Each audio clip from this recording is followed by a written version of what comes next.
నమస్తే రమగారు. నమస్తే జయ. రమగారు, బాగా తెలివిగా ఉన్నవారు వాళ్ళ స్టోరీలు చెప్తూ ఉంటారు కదా! తెలివి తక్కువగా ఉన్నవారి స్టోరీలు భలే హ్మ్. ఫన్నీగా గూడా ఉంటాయి కదా! అలాంటిది ఇదివరకు ఏదైనా చెప్పా. ఒక కథ చెప్పండండి. ఇదివరకు కొన్ని చెప్పుకున్నాం కదా మనం. ఓ ఊళ్ళో పానకాలని ఒక ఆయన ఉండేవాడు. ఆయన అనుకోండి, ఒక కుర్రాడు అనుకో. హుహు. వాడు ఏదో కొంచెం సుమారుగా ఉండేవాడు. అంత తెలివైన వాడు కాదు. ఒట్టు వెరుబాగులాడ అనేవాళ్ళు వాళ్ళ ఊళ్ళో. ఆ ఊళ్ళో ఏం పని దొరికేది కాదు. సరే ఏమనుకున్నాడు, కొంచెం దూరంగా ఓ రంగాపురం అని ఒక ఊరు ఉంది. ఆ ఊరు పోదామని బయలుదేరాడు. అక్కడ ఏమైనా పని దొరుకుతుంది అని. నడుచుకుంటూ పోయాడు. అప్పుడేముంది పల్లెటూరులలో ఇవే కదా! అవును. నడిచాడు, నడిచాడు, నడిచాడు, నడిచాడు. సరే ఆ ఊళ్ళోకి ప్రవేశిస్తూనే కొంచెం ఒక 10 అడుగులు ముందుకెళ్ళంగానే ఇళ్ళు మొదలైపోయినాయి. ఊర్లలో గమనించండి. ఊళ్ళోకెళ్ళగానే మనకేమి ఇళ్ళు, వాకిళ్ళు కనపడవు. అవును. ఔట్‌స్కట్స్‌లో సిటీస్‌లో లాగానే ఖాళీగా ఉన్నట్టుండి ఒక ఒక దారి దాటిన తర్వాత అప్పుడు ఇళ్ళు ఇల్లు మొదలవుతాయి. కనిపిస్తుంటాయి. కొంచెం తొందరగానే ఇళ్ళున్నాయి. ఓ ఇంటి వాకిట్లో ఒకాయన ఓ దున్నపోతుని తోక పుచ్చుకుని దాని వెనకాల తిరుగుతూ అది అటు ఇటు గింజుకుంటుంటే, "ఈనవే, ఈనవే తొందరగా ఈనవే" అని దాని వెనకాల పెడుతున్నాడు దున్నపోతు. దున్నపోతుని. ఆ దున్నపోతు అదేమో తోక విదిలించుకుంటూ తన్నడం, గిన్నడం చేయటల్లా పాపం. తోక విదిలించుకుంటోంది అటు ఇటు, ఇటు ఇటు తిరుగుతోంది. "ఎప్పటికి ఇంతవే ₹100 పోసి కొన్నాను నేను నిన్ను, నీ మొహం మండా" అని తిడుతున్నాడు దాన్ని. ఆ! అక్కడి నుంచి ఆ తోక విదిలించుకోవడానికి ట్రై చేస్తోంది. ఇది చూస్తున్నాడు. వీడికి చూస్తూ చూస్తూ వాళ్ళకి అప్తే రేపు ఎంతుంది ఏమిటి అని చూస్తున్నాడు. వీడి తెలివితేటలవి. ఆ! అక్కడి నుంచి ఏం చేశాడు, "ఛీ! నీతోటి ఇట్లా కాదు. నిన్న రాత్రే నువ్వు పిల్లని పెడతావని చెప్పాడు నిన్ను నమ్మినవాడు. పెట్టలేదు నువ్వు. హ్మ్. ఇవాళ కూడా పెట్టట్లేదు. పద నీ సంగతి చెప్తా" అని ఆ దున్నపోతు పలుపు విప్పుకొని బయలుదేరాడు. అదేమిటో వ్యవహారం చూద్దామని ఈ పానకాలు వీడు ఏ పని మీద వచ్చాడు? పని కోసం వచ్చాడు. తన దారిన దాన్ని పోవాలా, పోకుండా ఈ దున్నపోతు వెనకాల నడుచుకుంటూ పోయాడు. అక్కడి నుంచి ఈ దున్నపోతు వాడు, ఈ కుర్రాడు అక్కడ ఎవరింటికో వెళ్ళాడు. ఆ ఇంటి తలుపు కొట్టాడు. ఆ ఇంట్లో నుంచి ఒక ఆయన బయటకు వచ్చాడు. "నీ దున్నపోతు నువ్వు తీసుకో, ఇది దూడని పెట్టట్లేదు" అన్నాడు. అనేసరికల్లా ఆయన అటు ఇటు ఇట్లా తిరిగి ఇటు వచ్చాడు. వచ్చి దాన్ని తోక పట్టుకుని ఇట్లా చూశాడు శ్రద్ధగా. చూశాక, "ఇది నా దున్నపోతు కాదు. నేను అమ్మింది కాదు ఇది. ఎందుకంటే నిన్న నేను నేను దీనికి అమ్మినప్పుడు దీని తోక మీద ఒక జోరీగా ఉండాలి. ఇప్పుడు లేదు. కాబట్టి ఇది అది కాదు" అనేసరికి, హ్మ్. "కాదు, నేను అబద్ధాలు చెప్తాననుకున్నావా? నువ్వే అమ్మావు. నాకు తెలుసు కదా, మీ వాకిట్లో మా వాకిట్లో నేను ఒక దున్నపోతుని అమ్మాను. నీకే అమ్మాను. కానీ ఈ దున్నపోతు ఖచ్చితంగా అది కాదు. నేను అమ్మిన దున్నపోతు తోక మీద జోరీగా ఉండాలి. ఇప్పుడు లేదు. కాబట్టి ఇది కాదు. నేను అబద్ధాలు చెప్తానంటే మా ఇంటా వంట లేదని వీడు, మీ ఇంటా వంట మాత్రం ఉందా అని వాడు, ఇలాగ చెడామడా పొట్టాడుకున్నారు. ఒక 25 మంది చేరారు. ఎప్పటికీ తెగటంలే ఆ మాట. ఇదేనంటాడు వాడు, ఇది కాదంటాడు వీడు. మన పానకాలు కూడా చూస్తూ నుంచున్నాడు. ఆహా! ఏమిటో భలే బాగుంది కదా కొట్లాట అని. ఆ చుట్టుపక్కల చేరిన వాళ్ళు ఏం చేశారు, ఎవరో బాణాకర్రలు గుచ్చుకుని పొలం వెళ్తూ, "అరే ఏమిట్రా ఎంతసేపని కొట్టుకుంటారు, కొట్లాట తేలొద్దు, ఇదిగోండి తీసుకోండి అని చెరుకో కర్ర ఇచ్చి కొట్టుకోండి" అన్నారు. ఊరంతా తెలివిగల్ల ఆ! వాళ్ళే రమగారు. అవును. అక్కడి నుంచి కర్రలతో టపా టపా కొట్టేసుకున్నారు. కర్రల యుద్ధం మొదలైంది. జనం అంతా దూరంగా జరిగారు వీళ్ళు పోట్లాడుకోవడానికి వీలుగా. చూస్తున్నారు. ఇంతలో ఏమైంది, సగం కొట్లాట అయిన తర్వాత ఎవడికి దెబ్బలు తగలకుండానే ఈ కర్రలు కాస్త పుటుక్కుని విరిగినాయి. కత్తులైతే విరగవు. అదే కదా! కర్రలు విరగవు, కొట్టేసుకుంటే విరిగేసరికి అలా ఆ కర్రలు ఇచ్చిన వాళ్ళు ఉన్నారు. "అవురవురా పోన్లే, మీరు కొట్లాడుకుంటున్నారు కదా, వీలుగా ఉంటుందని కర్రలు ఇస్తే మీరు కర్రలు కాస్త విరిచేసారా, మీ సంగతి చెప్తామని" ఆ వాళ్ళు "రే కొట్టండిరా వీళ్ళని" అందరూ కలిసి దుమ్ములో పొరలాడిచి చిత కొట్టేస్తారు ఇద్దరిని. ఇద్దరిని. ఆ! అక్కడి నుంచి వీడు వాడు లేచి చూసుకున్నారు. అందరూ వెళ్ళిపోయారు. ఒళ్ళంతా దుమ్ము, నెత్తంతా దుమ్ము. సరే ఇళ్ళకెళ్ళి స్నానాలు చేసి మంచి మంచి బట్టలు కట్టుకొని వచ్చి మళ్ళీ నుంచున్నారు. ఓహ్! నుంచుని మన గొడవ ఇట్లా తేలదు. దూడేస్తుందని దున్నపోతు నమ్మావు. ఆ దున్నపోతు ఎప్పటికీ పిల్లని పెట్టట్లా. దీతగాదా మీద మనం వెళ్దాం. పంచాయతీకా? ఆ పంచాయతీ వీళ్ళందరూ మనని కొట్టారని చెప్పాలి కదా మరి అని చెప్పి గ్రామాధికారి, న్యాయాధికారి దగ్గరికి వెళ్ళారు. ఈ పానకాలు వీళ్ళు స్నానాలు చేసి వచ్చేదాకా నుంచున్నాడు. ఈ తగాదా తేలాలి. వాడికి అర్థం కావాలి ఏం జరుగుతోందో. వీడు కూడా పోయాడు అక్కడికి. గ్రామాధికారికి చెప్పారు, ఇలా దున్నపోతుని అమ్మాడండి, నేను కొన్నానండి. వీడేమో ఆ దున్నపోతు ఈయన దున్నపోతు ఒకటి కాదంటున్నాడు. దాని మీద చుండిగా ఉండాలట, జోరీగో, అదేమో ఇప్పుడు లేదు. కాబట్టి మేమిద్దరం కొట్టుకుంటున్నాం. మేము కొట్టుకుంటుంటే ఊళ్ళో వాళ్ళు వచ్చి మాకు చెరుకో కర్ర ఇచ్చారండి. కర్రలు కాస్త విరిగిపోయాయండి. మా కర్రలు విరిచేస్తారని వాళ్ళంతా మమ్మల్ని దుమ్ములో పొరలాడించి కొట్టారండి. రంగయ్య, భూషయ్య, రామయ్య, సిద్ధప్ప అని 10 పేర్లు చెప్పారు. గ్రామాధికారి కొళ్ళు మండిపోయింది. ఏరా వెధవల్లారా, వాళ్ళు కొట్టారని చెప్తున్నారా, ఏది మీరు ఇంత శుభ్రంగా ఉన్నారు? ఇలాంటి తీర్పులు నేను చెప్పాను. అరే వీళ్ళిద్దరిని చితకొట్టేయండి రా అన్నాడు. చీత కొట్టిన తర్వాత దుమ్ములో పొరలాడిచ్చి నుంచోబెట్టారు. మరి సీక్వెన్స్ కరెక్ట్గా ఉండాలి కదా. సీన్ రీకన్స్ట్రక్షన్ చెయ్యొద్దు. రీకన్స్ట్రక్షన్ తర్వాత దుమ్ము నెత్తి మీద వీపు మీద యథాప్రకారంగా దెబ్బలు. స్నానం చేశాక కొంచెం రిలాక్స్ అయ్యారు, మళ్ళీ పడ్డాయి దెబ్బలు. నుంచినాక ఇప్పుడు చెప్పండి మీ సంగతి ఏంటో. ఇప్పుడు కరెక్ట్గా సీక్వెన్స్ కరెక్ట్ కాదు. వీళ్ళిద్దరు మొహాలు చూసుకున్నారు. ఇప్పుడు ఒట్టిగా తన్నులు తిన్నావు. దున్నపోత సంగతి చెప్తే ఇంకెన్ని తన్నులు తినాల్సి వస్తుందో తీర్పు కోసం. వద్దులే వెళ్ళిపోదాం అనుకున్నారు. సైకిల్ చేసుకున్నారు. సరేలే ఏం చేస్తామని ఎవరి దారిని వాళ్ళు బయలుదేరారు. మన పానకాలు కూడా వాళ్ళ వెనకాల బయలుదేరి ఆ మొదట దున్నపోతుని కొనుక్కున్నవాడు ఉన్నాడు కదా, వాడిని అన్నాడు, ఎందుకన్నా ఇంత గొడవ, దూడని ఇవాళ వేయింది రేపు వేయదు, 2 రోజులాగా అదే పెడుతుంది దూడని. దున్నపోత అనగా ఏముంది, దూడని పెట్టక అదేం చేస్తుంది, రేపో ఎల్లుండో పెడుతుందిలే, అనవసరంగా ఇంత గొడవ చేసుకుని దెబ్బలు తిన్నావు నువ్వు అనేసరికల్లా వాడు సంతోషించాడు. చాలా మంచివాడివిరా, నువ్వు నాకు మంచి ఐడియా చెప్పావు, ముందే చెప్పుంటే అసలు ఈ కొట్లాటకు వెళ్ళకపోయేవాడిని, ఇంకో 2 రోజులు చూసేవాడిని, దానికి ఏమైనా పని కావాలంటే నేను చూపిస్తానని ఈ మహా తెలివైన పానకాలను కూడా పెంపడుపుచ్చుకుని తీసుకుపోయాడు. ఆ ఊళ్ళో వాడికి తప్పకుండా పని దొరుకుతుంది. అంతే కదా, అందరూ మహా తెలివైన వాళ్ళు కదా. బాగుంది. తెలివిగల్ల వాళ్ళ కథలు. ఇప్పుడు ఏంటంటే అవతల వాళ్ళని ఫూల్స్ని చేయటం కష్టం. అందరూ ఫూల్సే అయితే ఏముంది. ఇలా ముల్లా నసరుద్దీన్ కథ కూడా ఒకటి ఇలాంటిది ఉంటుంది. ఆయనకి గాడిదలు ఉన్నాయట నసరుద్దీన్కి. పక్కింట్లో వాళ్ళు ఎవరో ఒక ఆయన పక్కింట్లో, మన ఇంట్లో ఏదైనా 2-3 బళ్ళు ఉన్నాయి అనుకో, పక్క వాళ్ళకి అవసరం వస్తే మీ బండితాళాలు ఇవ్వండి అని అడగరు. అవును. కంచర్ గాడిదలు 2-3 ఏమో బయటికి పంపించేశాడు. వాళ్ళ అబ్బాయి వాళ్ళు వేసుకెళ్ళిపోయారు. ఒక్క గాడిదని పక్కింటి ఆయన వచ్చాడు. వచ్చి, ముల్లా గారు నేను బయటకు వెళ్ళాలి, మీ గాడిదని కొంచెం అరివిస్తారన్నాడు. లేదు మా ఇంట్లో మా గాడిద అన్నాడు. ఇలా 2-3 సార్లు మాట్లాడుతుంటే అందరూ మాట్లాడుతున్నారు, గడ్డి ఏమైనా తెచ్చారని ఆ పక్కన సందులో కట్టేసిన కంచర్ గాడిద ఓనర్ పెట్టింది. పెట్టంగానే ఆయన అడిగట, అదేంటండి మీరు గాడిద లేదన్నారు, మీ గాడిద అరుస్తుందంటే నువ్వు ముల్లాని నమ్ముతావా గాడిదని నమ్ముతావా అని అడిగట ఆయన. ఎవరిని నమ్ముతావు, అదే కదా. అప్పుడు ఆయన ఇంకేం అనలేకపోయాడు. ఆయన తెలివది వెళ్ళిపోయాడు. ఇలాగే ఉంటాయి కథలు తెలివి తక్కువ వాళ్ళకి. చాలా బాగుంది. ఎక్కడో చెప్పండి రమ్మగారు, వెళ్ళొద్దు ఒకసారి. మన కూడా అలా చేసేస్తారు వాళ్ళు. ఏదైనా మంచి కథ ఒకటి చెప్పండి రమ్మగారు. బ్రహ్మరాక్షసుడి కథ చెప్తా. మంచి కథే, కానీ మీరు చెప్పే మీ రాక్షసులు అందరూ బాగుంటారులేండి. మా రాక్షసులు మంచివాళ్ళు. అవును. చందమామల బ్రహ్మరాక్షసుల కథలన్నీ బాగుంటాయి. అవును రమ్మగారు, క్రూరంగా ఉండవు. మీ రాక్షసులు అందరూ మంచి వాళ్ళు అండి. అలాగనే కొంచెమే కేకలేస్తారు, ఎక్కువ కేకలేదు. అంతే. పూర్వం అట ఒక ఊళ్ళో ఒక భాగ్యవంతుడు ఒక ఆయన ఉండేవాడు. ఆయనకి ఎన్ని వేల ఎకరాల పొలాలో ఉన్నాయి. కానీ భాగ్యవంతుడికి ఒక పిసినారితనం ఉంది. పని వాళ్ళకి డబ్బులు ఇవ్వడం ఇష్టం ఉండదు ఆయనకి. పాలేళ్ళకి డబ్బులు ఇవ్వాలంటే ప్రాణం పోతుంది. పొలాలు ఉన్నాయి.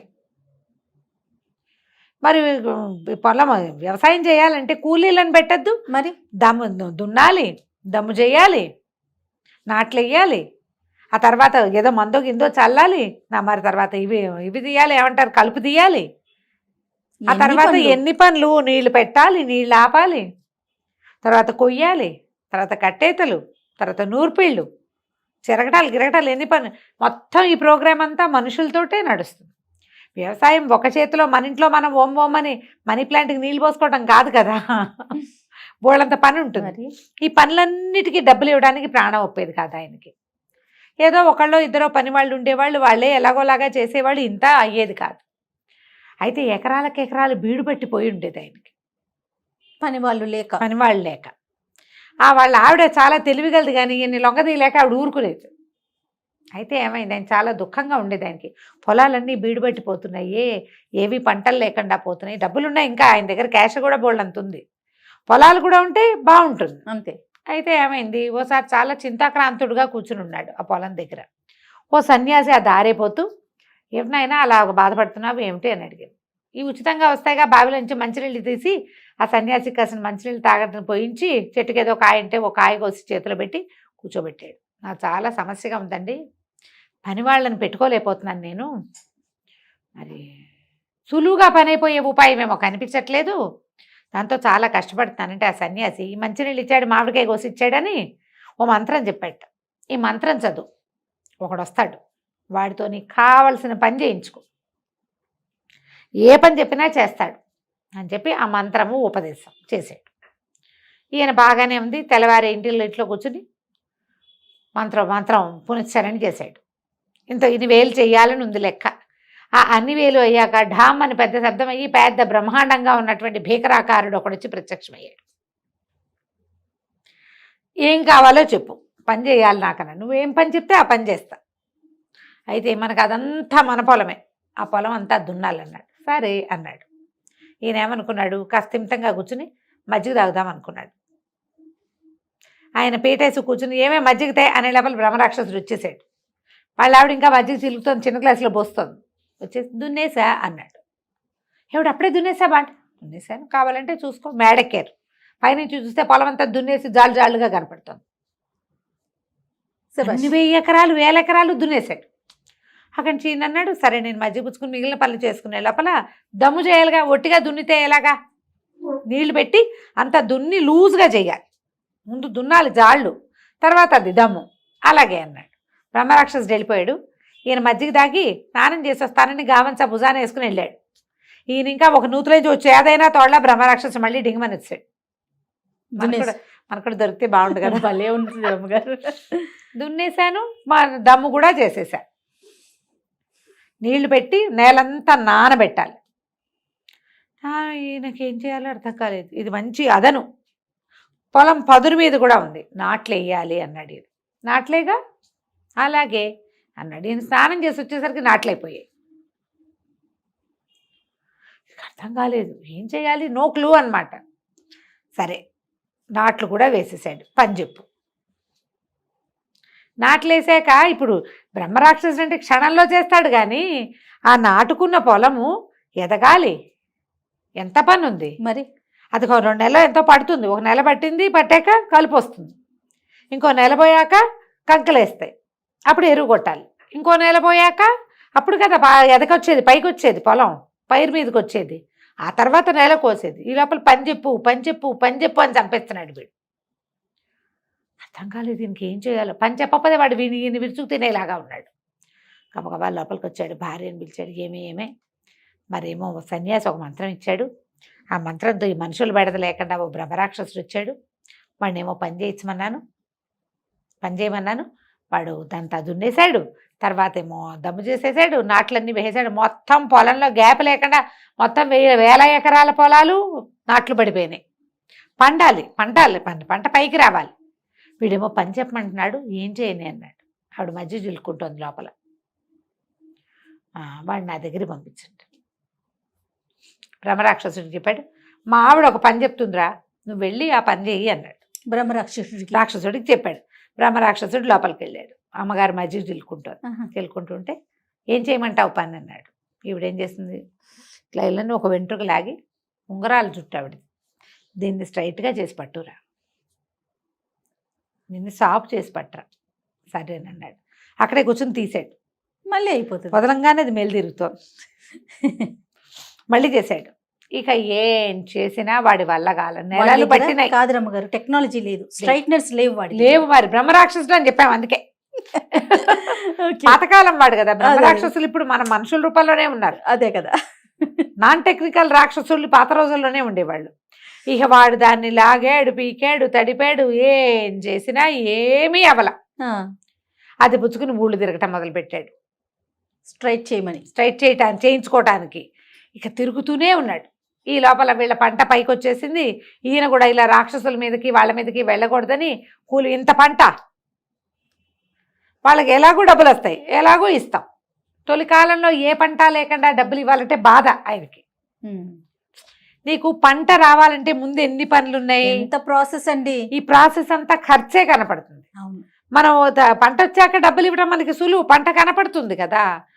వన్స్ అది చేస్తే కానీ మనం తర్వాత దానికి పెట్టుబడి పెట్టలేకపోతాం. ఆయన రెడీ అయిపోయాడు. ఇతనేమో ఈ బ్రహ్మరాక్షసుడు ఆ పొడుగాటి మెలికలు తిరిగిన నల్లటి వెంట్రుకని పుచ్చుకొని తిరుగుతున్నాడు.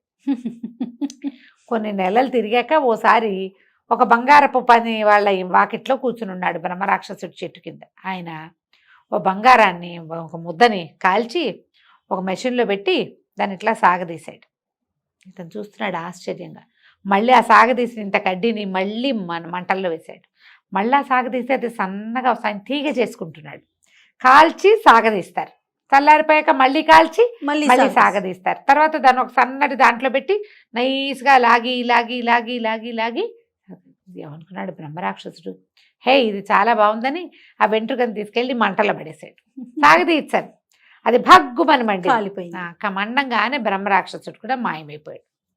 వాడి పని పాడైతే వాడు మాయమైపోతాడు అనమాట. ఇప్పటిదాకా పని పాడయ్యేవి జరగలేదు. చూడండి ఎంత సింపుల్గా జరిగిపోయింది. ఇక ఆ బ్రహ్మరాక్షసుడు వీళ్ళ ఇంటికి రాలేదు. మనం ఇలాంటిది పింగళవారి పేకి కథ విన్నాం. అవునండి. ఈ వెంట్రుకలు సాగదీయటం కొన్ని సహజంగా జరిగే ఉంటాయి, అవి ఎవ్వరి వల్ల కాదు. కుక్క తోక వంకర. కానీ మానవ ప్రయత్నాలు, మనం ఎవరిదో విపరీత సహాయం కావాలని అనుకోకూడదు. నాకు ఎగ్జామ్లో 100 మార్కులు రావాలని కోరుకుంటారు పిల్లలు, దానికి నువ్వు పని చేయొద్దు. అది కదా. ఎవరైనా ఎగ్జామ్ రాసేసి ఏదైనా విచిత్రం జరిగి రాసేసే పెన్ దొరికేస్తే బాగుండు అలా ఊహించుకునే వాళ్ళని చిన్నప్పుడు. మ్యాజిక్ పెన్ అది అలా పెట్టగానే అదే రాసుకుంటూ వెళ్ళిపోతుంది. కథల్లో చదివి మ్యాజిక్ పెన్ కావాలి, మ్యాజిక్ బుక్స్ కావాలి, మ్యాజిక్ పేపర్స్ కావాలి. ఎప్పుడు మ్యాజిక్లతోటి వాటంతటా అవి జరిగిపోయే క్రియలతోటి జీవితం నడవదు. వాటికి మనమే ప్రయత్నం చేయాలి. బంగారానైనా కాల్చి కాల్చి కొట్టి చేస్తేనే సాగుతుంది. అంతే. దాంతో ఏనగైనా చేసుకోవచ్చు కదా. కాబట్టి మనం ఏం చేయాలి, క్రియ సరిగ్గా చేయాలి. ఎప్పుడూ కష్టే ఫలి, ఈ ధ్యాస పెట్టుకుని ఉండాలి. పిల్లలకి చెప్పండి ఈ కథ.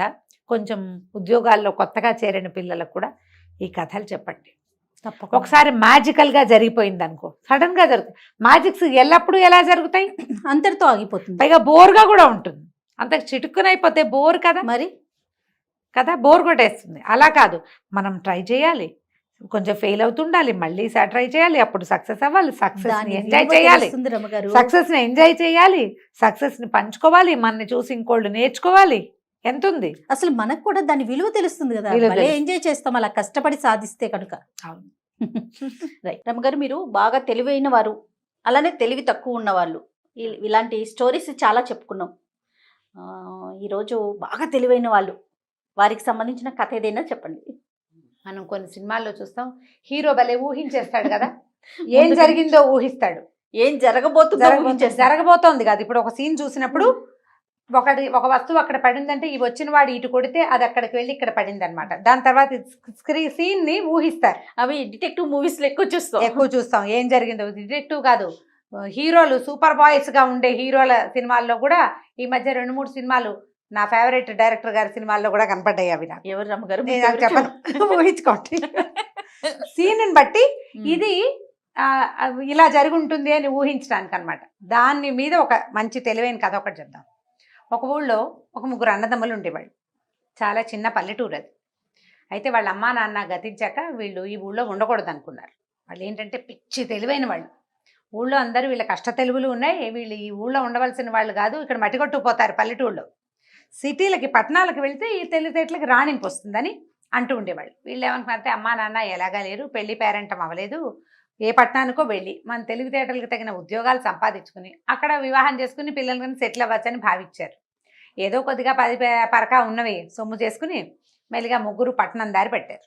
అప్పుడు బళ్ళు గిళ్ళు తక్కువ, డబ్బులు ఉన్నవాళ్ళు, సొంత బళ్ళు ఉన్నవాళ్ళు, వీళ్ళకి అలాంటివి ఏం లేవు, సామాన్యమైన కుటుంబం. సరే ఏమనుకున్నారంటే అప్పటికి 2 కాళ్ళ బండే కదా. ఈ మధ్య మొన్న దాకా ఒక 50-70 ఏళ్ల క్రితం, 100 ఏళ్ల క్రితం దాకా చాలామంది కాలినడకనే తిరిగేవాళ్ళు. ఒంటెద్దు బళ్ళు ఉండేవి, ఏదో 2 ఎడ్ల బళ్ళు ఉండేవి. రైలు అవి వచ్చినా రైల్వే స్టేషన్ ఎక్కడో, ఇదెక్కడో అదెక్కడో.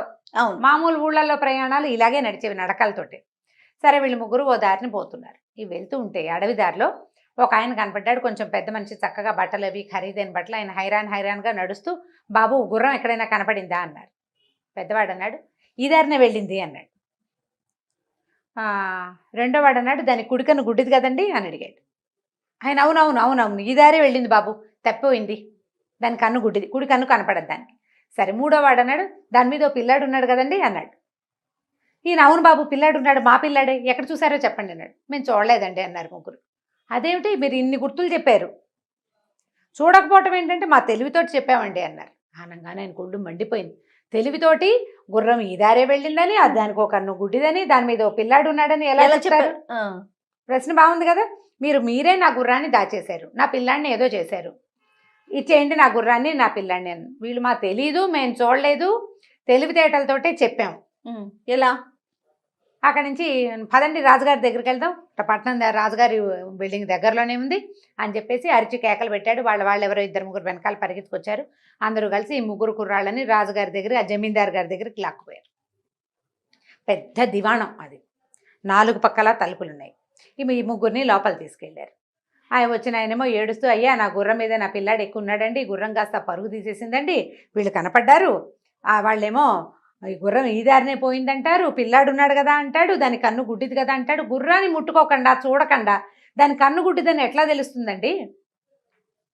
గుర్రం దగ్గరికి వెళ్తే కదా దాని గుడ్డిదని తెలిసేది. అలవాటైన వాడికి తెలుస్తుంది, కొత్త వాడికి దాని కన్ను గుడ్డిదని ఎలా తెలుస్తుంది? వీళ్ళు ఏదో గుర్రాన్ని చేసి నా పిల్లాన్ని మాయం చేసి ఇట్లా చేస్తున్నారని ఆయన లబోదిబోమని గోల పెట్టాడు. గోల పెట్టేసరికి ఈయన ఏమయ్యో చూస్తుంటే మంచి వాళ్ళే ఉన్నారు, చెప్పండి సమాధానం ఎలా చెప్పారు మీరు? మేము చూడలేదని వీళ్ళు ఒత్తుకుంటారు. అంటే మా తెలివితేటలతో చెప్పామండి అన్నాడు. ఏం తెలివోయ్, అదేం తెలివి, ఇలాంటి విషయాలు ఎలా తెలుస్తాయి తెలివితోటి అనేసరికి ఎందుకు తెలియదండి, గుర్రం కాలు గుర్తులు కనపడుతున్నాయి అంటే అది ఈ దారినే వెళ్ళినట్టు ఒకటి అయిందా. తర్వాత కుడివైపు ఉన్న ఆకులన్నీ ఎడమవైపు ఉన్న ఆకులన్నీ మేసున్నట్టున్నాయి. కుడివైపు చూడలేదు కాబట్టి అది కుడివైపున ఉన్న ఏ గడ్డి అది కొమ్మలు అవి పీకలేదు. ఆ దారిలో గుర్రం వెళ్ళిన దారిలో అదేం చేసింది, ఎడమవైపుకి మొహం తిప్పి అందిన ఆకులు అలమలన్నీ పీక్కుని తింది. మేకలు, గుర్రాలు, గొర్రెలు అవి తింటే మేక మేసినట్టు గుర్రం మేసినట్టు తెలుస్తుంది. అవగాహన, కొంచెం దృష్టి దాని మీద పెడితే, ఫోకస్డ్గా చూస్తే. గుర్రం నవిలింది ఆకులు, ఇప్పుడు మేక అనుకో భూమికి జానడి ఇంతే ఉంటుంది, గుర్రం ఎత్తుగా ఉంటుంది కదా, ఎత్తుగా ఉన్న వైపు ఆకులు ఎడం వైపు అన్నీ మేసినట్టు దానికి అందిన కొమ్మ అందినట్టు లాక్కుంటూ పోయింది. నవ్వులుకుంటూ తింటాయి కదా గుర్రాలు. కాబట్టి ఒకటి అక్కడి నుంచి పిల్లాడు ఉన్నాడంటే ఈ పక్కనున్న నది దగ్గర గుర్రం గిట్టలు, చిన్న పిల్లాడి పాదాల గుర్తులు కనపడుతుంది. పిల్లాడో పిల్లో, మగ పిల్లాడని ఊహించాం. గుర్రాల మీద ఆడపిల్లలు ఉండరు కదా, మగ పిల్లలు ఎక్కుతారు. ఇలా మేము ఊహించామండి, అంతేగాని మేము ఆ గుర్రాన్ని చూడలేదు, దాని మీద పిల్లాడిని చూడలేదు. నది ఒడ్డున మేము మంచినీళ్ళు తాగడానికి వెళ్ళినప్పుడు కనపడ్డాయి. ఒక గుర్రం కాలు గుర్తులు ఉన్నాయి, పిల్లాడి కాలు గుర్తులు ఉన్నాయి. వాళ్ళిద్దరూ ఆ నదిలో నీళ్లు తాగుంటారు. చెరువు దగ్గర, నది కాదు అది చెరువు. చెరువుకి ఎట్లా ఉంటుంది, సినిమాటిక్గా ఉండవు చెరువులు. నీళ్ళు లోపలికి ఉంటే వీళ్ళు గట్టి దిగి అక్కడ 4 అడుగులు నడవాలి, అడుగులు గుర్తులు పడతాయి. ఇంకెవరు అక్కడికి రాకపోతే గుర్తులు అలాగే ఉంటాయి. అడవుల్లో తెగ తిరిగేస్తారు ఆ జనం, తక్కువ ఉంటారు కదా, కాలు గుర్తులు కనపడతాయి. గుర్రం పక్కనే కుర్రాడు కాళ్ళు ఉన్నాయంటే ఖచ్చితంగా వాళ్ళిద్దరూ కలిసి వచ్చారు. మంచినీళ్ళు తాగారు, వెనక్కి ఎక్కారు. మళ్ళీ వాడు గుర్రం ఎక్కాడు, గుర్రం వెళ్ళిపోయింది. దాని కుడికన్ను గుడ్డిది, అందుకని ఎడం వైపువే మేసున్నాయి. ఈ దారినే కాలు బిట్టలు కనపడతాయి, ఇంకేవి రాలా వెహికల్స్. అప్పుడు అసలు బళ్ళు, సైకిళ్ళు అవి కూడా లేవు కదా, గుర్రాలు అవి నడిస్తే తెలుస్తాయి. పులివి పగ్మార్క్స్ అవి కూడా అడవుల్లో అలాగే గుర్తుపడతారు. ట్రాఫిక్ లేని చోట క్లియర్గా తెలిసిపోతుంది అనేసరికి రాజుగారు ఆలోచించాడు. రాజు, ఓహో ఇదేదో తెలివిగానే ఉంది, మ్యాటర్ బాగానే ఉంది, అయితే మీరు ఏదైనా తెలివితో చెప్పగలరా అన్నాడు. అది చెప్పగలమండి, ప్రయత్నం చేస్తాం అనేసరికి సరే ఒక లోపల పక్కన ఉన్న సైనికుడికి చెవిలో ఒకటి చెప్పాడు రాజుగారు. సరే ఒక వాకిలి నుంచి 4 పక్కల తలుపులు ఉన్నాయి కదా దివాణానికి, ఒక సైనికుడు ఒక అట్టపెట్టెతోటి ఒక వస్తువు పట్టుకొచ్చాడు. అందులో ఏమున్నాయో మీ తెలివితోటి చెప్పండి అంటే పెద్దవాడు అన్నాడు, అది కొంచెం తేలికైన వస్తువు అండి అన్నాడు. ఎలా తెలుస్తుంది? మోసేదాన్ని బట్టి, మన అబ్జర్వేషన్కి తెలిసిపోతుందా? అక్కడి నుంచి రెండో వాడు అన్నాడు, అవేవో గుండ్రటివండి. మూడో వాడు చెప్పాడు, మామిడికాయలు అయ్యి ఉంటాయి. ఓపెన్ చేసి చూశారు, ఇంత అట్టపెట్టెలో ఒక 1/2 డజన్ మామిడికాయలు ఉన్నాయి. ఓకే. రాజు ఆశ్చర్యపోయాడు, ఎలా తెలిసిందే అని. ఏముందండి అబ్జర్వేషను, బరువుగా ఉంటే అని మోసేవాడు, వాడు ఇలా పుచ్చుకొస్తున్నాడంటే అది బరువు లేదన్నమాట. ఒకటి అక్కడి నుంచి తెస్తుంటే వస్తువు కదిలి డరడరని శబ్దం వస్తుంది. గుండ్రటివి కాబట్టి కదులుతాయి. బల్లపరుపుగా ఉండే వస్తువు అయితే కదలుతాయి, గుండ్రటైతే కదా దొర్లే, అంతే దొర్లేని శబ్దం వినపడుతోంది. కాబట్టి చెవులు కన్ను పనిచేస్తున్నాయి వాళ్ళకి బాగా ఫోకస్డ్గా. గుండ్రటివి. వాడు తూర్పు వైపు వాకిట్లో నుంచి వచ్చాడు. తూర్పున పెద్ద మామిడి తోపు ఉంది, మామిడికాయల కాలం. వాసన తెలుస్తుంది, అది వాసన తెలుస్తుంది. మామిడికాయ ఫ్రెష్గా తుంపంగానే ఒక 1/2 డజన్ మామిడికాయ తుంపితే దాని సొనవాసన వస్తుంది. అవును, ముట్టుకోకుండా దాన్ని ఓపెన్ చేయకుండా అందులో ఏముందో చెప్పగలిగారు వీళ్ళు. రాజు ఆశ్చర్యపోయాడు, ఇదేం ప్రజ్ఞ. మరి ఇప్పుడు ఆ పిల్లాడు గుర్రం మీద ఉన్నాడు, అతను ఎట్లా పోయి పిల్లాడు అన్నాడు. ఈ పాటికి ఇల్లు చేరిపోయి ఉంటారండి. గుర్రము పరిగెత్తల, హ్యాపీగా నడుస్తోంది. దాని కాళ్ళు దూరంగా పడలేదు, కొంచెం దగ్గరగానే పడ్డాయి. పిల్లాడికి ఇల్లు దారి తెలుసు. వాడు చెరులోకి తీసుకెళ్ళి దీనికి గుర్రానికి నీళ్లు పెట్టాడంటే గుర్రానికి ఇల్లు దారి తెలుసు, కుర్రాడికి ఇల్లు దారి తెలుసు. కాసేపు తిరిగి పెద్దవాళ్ళు వద్దంటారని వాళ్ళకి అందకుండా పరిగెత్తాడు. అది నిదానంగా నడుస్తూ ఈ వాటికి ఇంటికి వెళ్ళిపోయి ఉంటుంది అన్నారు. ఇంతలో ఇంటి దగ్గర నుంచి ఒక పాలేరు పరిగెత్తుకొచ్చాడు. అయ్యగారు గుర్రం మీద చిన్నబాబు వచ్చేసాడండి అన్న. సభలో ఉన్న వాళ్ళంతా ఆశ్చర్యపోయారు. ఊరి వీళ్ళ తెలివి ఎలా ఇంత తెలివిగా ఎలా చెప్పారంటే ఇందులో తెలివి ఉందా, అబ్జర్వేషన్ ఉందా? అబ్జర్వేషన్ ఉంది. పూర్తిగా అదే. సందర్భాన్ని అబ్జర్వ్ చేసి ఇది అయి ఉంటుంది అని ఊహించగలగటమే తెలివి. అంతే. అస్సలు కంటితో చూడకుండా తెలివిగా ఎలా చేసేస్తారు ఎవరైనాను? కంటితో చూసి అక్కడున్న పరిస్థితులను బేరీజ్ వేసి ఇది అయ్యి ఉండొచ్చు అని చెప్పగలిగేది ఒక రకమైన డిటెక్టివ్ల స్ఫూర్తి, వాళ్ళదే ఆ ఐడియాస్. సో ఈ రాజుగారు వీళ్ళని చాలా ఆశ్చర్యపోయి ఈ ముగ్గురిని తన దివాణాల్లోనే మంచి పనిలో కుదుర్చుకున్నారు. ఏ పెద్ద మంచి తాలూకు కొడుకుని చూసామని చెప్పారు. ఆయనకున్న ఒక పిల్లని ఈ ముగ్గురు అన్నదమ్ముల్లో ఒకడికి ఇచ్చి పెళ్లి చేశాడు కూడా తర్వాత కాలంలో. వీళ్ళు చక్కగా ఉద్యోగాలు సంపాదించుకొని చాలా బాగా ఆ ఊళ్ళోనే ఉంటూ తమ పల్లెటూరికి మంచి పేరు తెచ్చారు. ఆ ఊరు నీళ్లు తాగితే ఇలా తెలివితేటలు వస్తాయని చెప్పుకునే వాళ్ళట. ఏ ఊరు రమ్మగారు? ఏమో తెలివిగల ఊరు ఏదో. అంతే. అది మీ ఊరైనా కావచ్చు, మా ఊరైనా కావచ్చు. అంతే. తెలివితేటలు ముఖ్యం. అదే కదా. బాగుంది, చాలా బాగుందండి. మంచి తెలివి కథ. రమ్మగారు మంచి కథతో స్టార్ట్ చేద్దాం. ఒక వ్యాపారస్తుడి దగ్గర ఒక ఎద్దు, ఒక గాడిద ఉన్నాయి. ఎద్దు గాడిద ఉన్నాయి. అయితే ఎద్దుతోటి పని చేయించేవాళ్ళు, గాడిదతోటి కూడా బరువులు అవి మోయించేవాళ్ళు. అది వాకిట్లో ఉండేది. ఒకనాడు ఎద్దు గాడిద మాట్లాడుకుంటున్నాయి. ఇందులో ఒక లొసుగే ఉందంటే ఈ వ్యాపారస్తుడికి జంతువుల భాష తెలుసు. బట్టతల ఇప్పుడు సమస్యే కాదు, ఎటువంటి నొప్పి లేకుండా శ్రీరూప్ కాస్మెటిక్ క్లినిక్ లో హెయిర్ ట్రాన్స్ప్లాంటేషన్. వినపడిందంటే అతనికి అర్థమైపోతుంది. అవి ఏం చెప్తున్నాయో ఏమనుకుంటున్నాయో ఆయనకు తెలుసు. ఒకనాటి సాయంకాలము అతను వాకిట్లో పడుకుని ఉండగా ఎద్దు గాడిద మాట్లాడుకుంటున్నాయి. ఆ ఎద్దు చెప్తోందనమాట, నువ్వెంత సుఖంగా ఉంటావో, హాయిగా ఏదో నీకు నచ్చిన గడ్డి మేస్తావు, నీ మెళ్ళలో తాడు ఉండదు, నీ మీద బరువు ఉండదు. బరువు వేసినప్పుడు వేస్తారు, లేనప్పుడు లేదు. నువ్వు ఎంత నిదానంగా నడిచినా నీ కథ నడిచిపోతుంది. గాడిద నిదానంగానే నడుస్తుంది, పరిగెత్తదు గుర్రంలాగా, గాలపింగ్ అవి ఉండవు దానికి. అటా పోతూ ఉంటుంది. ఏదైనా ప్రయాణాలప్పుడు నిన్ను వాడతారు, లేకపోతే నువ్వు ఇష్టారాజ్యంగా తిరుగుతావు, స్వేచ్ఛ విహారివి నువ్వు. నా బతుక్కి స్వేచ్ఛ లేదు, పాడు లేదు. ఈ కట్టువైకేసి కట్టేస్తారు, తెల్లవారేసరికి మెడ మీద కాడి పడిపోతుంది. ఇక దున్నో అని దున్నిస్తారు, మెళ్ళు పుళ్ళు పడిపోతున్నాయి. ఏదైనా ప్రయాణం అనగానే బండి కట్టేస్తారు, బండి కాడి మోసి ఈ కాడి మోస్తే ఏది నాగలి మోస్తే ఏమో ఒక బరువు, మట్టి దున్ను బరువు అంతా, మట్టి దున్ను ప్రెషర్ అంతా నా మీదే కదా. అక్కడి నుంచి ఒంటెత్తి బండి, మా బండి ఉందిరా అని ప్రతి వాళ్ళని పిలిచి బండి ఎక్కిస్తారు. ఆహారమా అంతంత మాత్రం. నా దారిని నేను పోయి రుచికరమైన గడ్డి మేయటానికి వీలుండదు, ఎండుగడ్డి వేస్తారు. పొలంలో అంతా పచ్చగా కనపడుతుంది, ఎక్కడ తలొంచి గడ్డి మేయటానికి అవకాశం ఏముంటుంది? దానికి అవకాశం లేదు. నా జీవితం ఇట్ట అయిపోయిందని ఎద్దు చాలా దుఃఖంతో పరిపరి విధాలుగా వాపోయింది. గాడిదంది, అయ్యో తండ్రి నీకెంత కష్టం వచ్చింది, ఓ పని చెయ్యి, రేపొద్దున తోలుకెళ్తారు కదా, నువ్వు నడవడం మానే, కూలబడిపో, ఆహారం మానేసి, తిండి తినద్దు, నీకేదో జబ్బు చేసిందని నిన్ను చేయటం మానేస్తారు. ఓ జబ్బు చేసింది అనుకుంటారు కదా, పనికి కొట్టేయి, పనికి మొండికెత్తమని గాడిద ఎద్దుకి సలహా చెప్పింది. విషయం అంతా విన్నాడు వ్యాపారస్తుడు. పొద్దున్నే పాలేళ్ళు ఎద్దుని తోలుకుపోయారు. తోలుకెళ్ళేసరికల్లా ఎద్దు ఇట్ట ఘాట్లోకి వెళ్ళంగానే, అదే చేలోకి వెళ్ళంగానే కూలబడిపోయింది. ఎంత కొట్టినా, ఎంత కేకలేసినా లేవల. కాళ్ళు ఇట్లా మడిచేసింది, బుర్ర పక్కకు వేళ్లాడేసింది. ఏం చేయాలి? సరే వాళ్ళు ఏం చేశారు, దానికి ఏదో మందు పెడదామని ట్రై చేశారు. మందు పుచ్చుకోలేదు, మంచినీళ్ళు తాగలేదు. అతి కష్టం మీద నలుగురు కలిసి లేవదీసి ఎట్టా ఆగొట్ట ఇల్లు పొలము దగ్గర ఏమన్నా ఇంటికి తోలుకొచ్చి ఈ ఘాట్లో పెట్టుకుని పడేశారు. లోపలికి పడేస్తే అది హాయిగా అక్కడున్న గడ్డిని నెమరు వేస్తూ సుఖంగా విశ్రాంతిగా కూర్చుంది ఎద్దు. ఆయన అన్నాడు, అరే ఎద్దు ముండికేసింది కదా, గాడిదని గట్టండ్రా అన్నాడు. అనగానే హడిలిపోయింది గాడిద. ఎక్కడికి తీసుకెళ్తున్నారో దానికి అర్థం కాల, దానికి తెలియలా ఏం చేయబోతారో. సరే బయటికి తీసుకెళ్ళి గాడిద మెడ మీద కాడేసి దాంతో దున్నిచ్చారు. సాయంత్రం అయ్యేసరికి గాడిదకి గుట్లోకి వచ్చినాయి.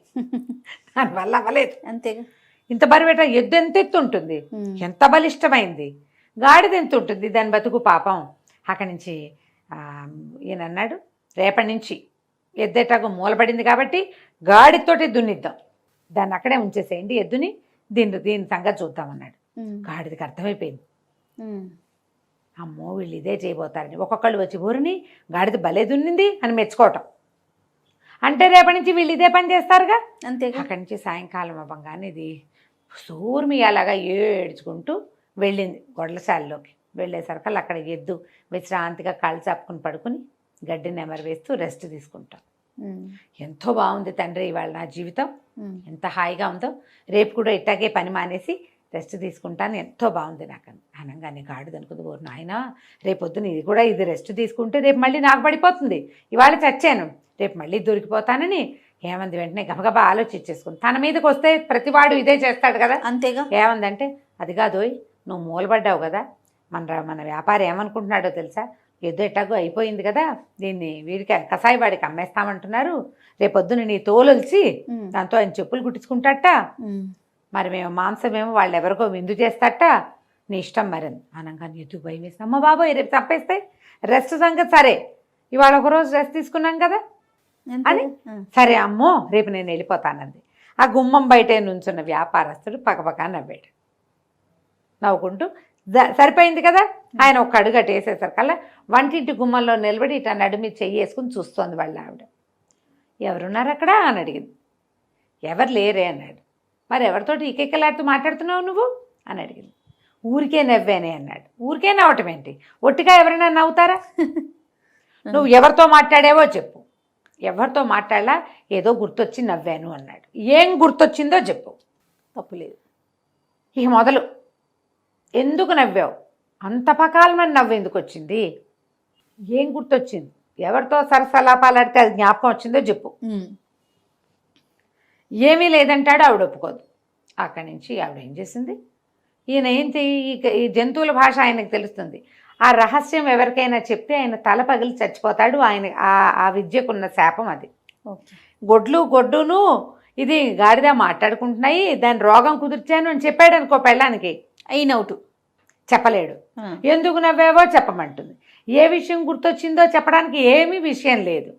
మసిపూసి మారేడుకాయ చేద్దామంటే ఆవిడ కాస్త ఆలోచించాలా, ఆవిడ మొహంచి కళ్ళు తిప్పట్ల ఇటాగే చూస్తాను. ఏం చేయాలో తెలియలే. సరే చెప్తానన్నాడు. ఇక ఆవిడ ఏమంది, నేను ఇంట్లో నుంచి వెళ్ళిపోతా, పుట్టింటికి వెళ్ళిపోతాను, లేదా ఉరిపోసుకు చచ్చిపోతాను, నువ్వు చెప్పాలి నిజం, నువ్వు ఎందుకు నవ్వావో చెప్పు, ఎందుకు చెయ్యి ఊపావో చెప్పాలి. ఇప్పుడు ఎవరికో చెయ్యి ఊపావు, వాళ్ళు ఎవరో వెళ్ళిపోయారు, ఇంట్లో వాళ్ళని అడిగారు, ఎవరికి చెయ్యి ఊపామంటే ఊరికే చెయ్యి ఊపా అంటే నమ్ముతారా. ఎందుకు నవ్వావని భార్యలో భర్తలో ఎవరో ఒకళ్ళని ఎప్పుడో ఒకప్పుడు అడిగే ఉంటారు కదా. అంతే. ఏం గుర్తొచ్చి నవ్వావు, అదే సమాధానం చెప్పాలిగా. అక్కడి నుంచి ఇక ఏమనుకున్నాడు, చావడానికి రెడీ అయిపోయాడు. చెప్పేయాలి, ఇంకా ఈ రహస్యం చెప్పేయాలి. కాకపోతే తన వెంట చెప్పేస్తే పుసుకొని చచ్చిపోతే ఈ ఇల్లు వాకిలి వీలునామా ఇవన్నీ ఏట. అక్కడి నుంచి ఏం చేశాడు, గబగబా వీలునామా రెడీ చేశాడు. చుట్టాలు పక్కాలు అందరినీ ఒకసారి కంటితో చూద్దామని అందరినీ రమ్మన్నాడు. కూతుళ్ళు కొడుకులు, ఒకళ్ళిద్దరు మనవలు, వియ్యంకుళ్ళు, బావమరుదులు, 2-3 మరదళ్ళు, 2 బోధనగారులు, మొత్తం గుంపంతా చేరారు వీళ్ళింటో. చేరాక ఏమైంది, ఇంతలో వాళ్ళ ఇంట్లో ఒక కుక్క కోడి కూడా ఉన్నాయి. ఆ కుక్క అదే పనిగా ఆయన కేసు చూస్తూ పాపం చచ్చిపోవడానికి సిద్ధపడ్డాడు మహారాజు అనుకుంటూ దీంట్లోకి చూసింది, మన కోళ్ళ దీంట్లోకి. కోళ్ళ గూడు ఉంటుంది కదా, ఒక పెద్ద గూడులో ఒక పెద్ద పుంజు, 50 పెట్టెలు ఉన్నాయట. కోడి పుంజు ఒకదాని మించి ఒకదాని మీదకి దాటుతూ ఆడుకుంటుంది వాటితోటి, పెట్టెలతోటి. ఈ కుక్క అడిగింత, ఏమై పుంజు మన ఆసామేమో మనని పోషించేవాడేమో పెళ్ళానికి సమాధానం చెప్పలేక చావడానికి సిద్ధపడ్డాడు. నువ్వేమిటయ్యా అంటే, చక్కగా 50 మంది పెట్టల్ని భలే మెయింటైన్ చేసినావో, ఆయన ఒక్క పెళ్ళాన్ని మెయింటైన్ చేయలేకపోతున్నాడు. ఒక భార్యకి సమాధానం చెప్పలేక చావడానికి సిద్ధపడ్డాడు. నువ్వు ఒక్కడివి, ఒక్క పుంజుంది, 50 పెట్టెలు ఉంటే ఇన్ని పెట్టెలతోటి సరసలాపాలు భలే బాగా ఆడుతున్నావు నువ్వు, ఏమిటో నీ రహస్యం అంటే. ఏముంది రహస్యం, ఎవరి మెథడ్స్ వాళ్ళకు ఉంటాయి, ఎందు పుంజు. సరే నీ మెథడ్ నీకుందనుకో, నీ రహస్యం నా చెప్పకు. మన యజమాని ఏం చేయాలంటే, ఏం చేయాలంటే లోపల తీసుకెళ్ళి విరగబాదేయాలి పెళ్ళాన్ని. ఇంకోసారి ఇలాంటి ప్రశ్నలు అడిగామంటే చంపేస్తానంటే సరిపోతుంది. అది అక్కడే నిలబడి ఉన్న యజమాని మొత్తం విన్నాడు. అర్థమైంది ఆయనకి. కుక్క కోడి మాట్లాడుకుంటున్నాయి, ఈయన వినపడుతున్నాయి కదా. సరే ఆ వచ్చిన చుట్టాలందరినీ పలహారాలు చేయండి అని, ఏమీ ఇలారా అని చెప్పి ఆవిడ లోపల తీసుకెళ్ళి వాళ్ళ వాకిట్లో తుంగ ఉందట, తుంగగడ్డి, అది ఇట్లా దీనిలాగా చెరువుల్లో మొలుస్తుంది.